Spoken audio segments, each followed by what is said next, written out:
મિત્રો, હું છું અસ્મિતાબેન મુગલકરા. મારા રસોડામાં તમારું સ્વાગત કરું છું. આજે આપણે બનાવશું રાજગરાની ઢેફલી. તો ચાલો બનાવીએ. ગેસ ચાલુ કરીને મેં કડાઈ ગરમ મૂકી દીધી છે. 1 ચમચી આપણે રાજગરો નાખશું અને આવું કોટનનું કપડું લઈને માથે આપણે ફેરવતા જાવું. આવી રીતે શેકાતી જાય ને આપણું કોટનનું કપડું લીધું છે એ આવી રીતે આપણે ફેરવતા જાવું.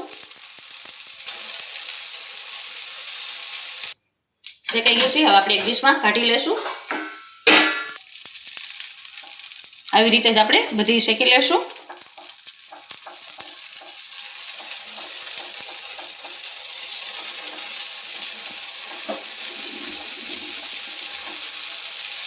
સરસ આપણે શેકીને તૈયાર થઈ ગયું છે.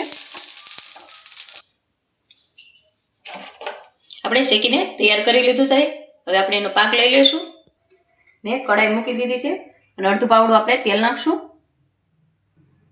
અડધો વાટકો ગોળ લીધો છે એ નાખશું અને સરસ રીતે મિક્સ કરી લેશું.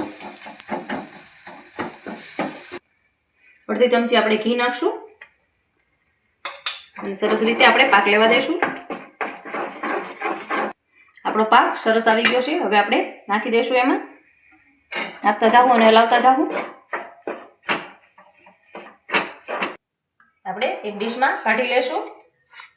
આપણે બનીને તૈયાર થઈ ગયું છે. હવે આપણે કટ કરી લેશું. આપણે રાજગરા જોઈ શકો છો મિત્રો, એકદમ પોચી બનીને તૈયાર થઈ ગઈ છે. જો મારો વિડીયો તમને ગમ્યો હોય તો વિડીયોને લાઈક કરજો, શેર કરજો અને સબસ્ક્રાઈબ કરવાનું ભૂલતા નહીં.